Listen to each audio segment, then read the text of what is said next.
সন্ধ্যা সবাইকে। আজকে আমি খুব বিজি ছিলাম কারণ আমি বাড়িতে ছিলাম না, তো আমি গেছিলাম গোবিন্দগঞ্জে। তো এই জন্য আমার কিছু কাজ ছিল, হ্যাঁ অফিসিয়াল কাজ ছিল, সেটা করতে গেছিলাম। এই জন্য আপনাদের সঙ্গে কথা বলতে পারিনি, খুব বিজি ছিলাম। তো আমরা আগে যে বাড়িতে থাকতাম সেই বাড়িতে কেবলমাত্র ঢুকবো এই সময় আমার বড় আপু আমাকে ফোন করছে, কল করে বলতেছে ও পাশে যাওয়া যাবে না, ওটা বাড়ি এখন আমাদের না, আমাদের একটা নতুন বাড়ি হয়েছে, সেখানে চলে আসো। তো আমি আমার বড় বোনকে বলতেছিলাম আরে এটা তো আমার জন্য সারপ্রাইজ হয়ে গেল। তো আমার বড় বোন বলতেছে যে হ্যাঁ এটা তোমার জন্য সারপ্রাইজ। তো আপনারা এর আগে থেকেই বলতেছিলেন যে আপনি কি একাই? না, আমি একা না, আমার সঙ্গে অনেকেই থাকে, আমার আব্বা, আমার আম্মা, আমার বড় বোন, আর হচ্ছে ভাতিজিও থাকে, ভাতিজি আছে একটা। তো অত কিছু আপনাদের জানার দরকার নেই, কিন্তু আমি একা নয়। আর একটা কথা হচ্ছে কি, আর একটা কথা হচ্ছে একা কেন থাকবো, আমার হাজবেন্ডও আছে, সেখানে থাকে না, বিদেশে থাকে, বুঝেছেন?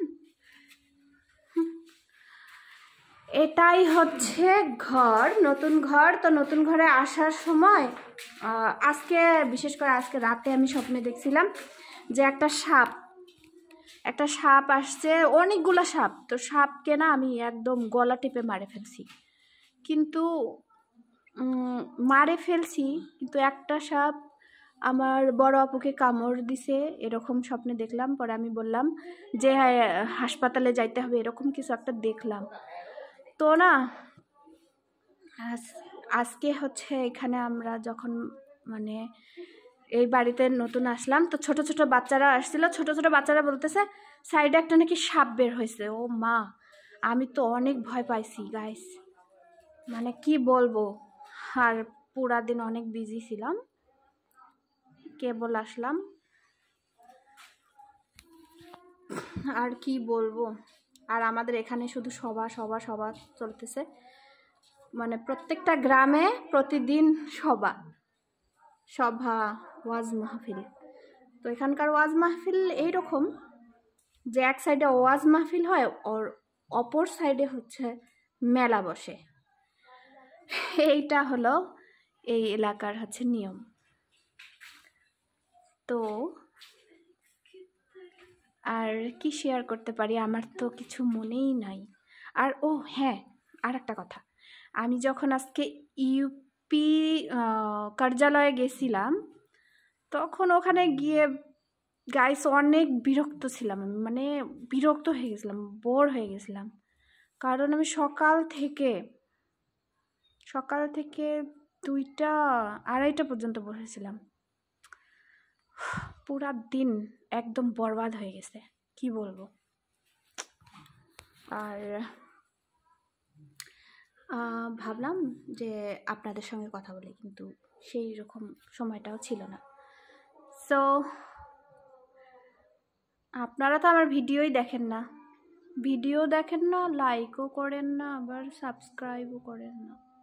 সো আমি অনেক স্যাড, प्लीज़ सपोर्ट मी, है ना, सपोर्ट करो ना सब मुझे।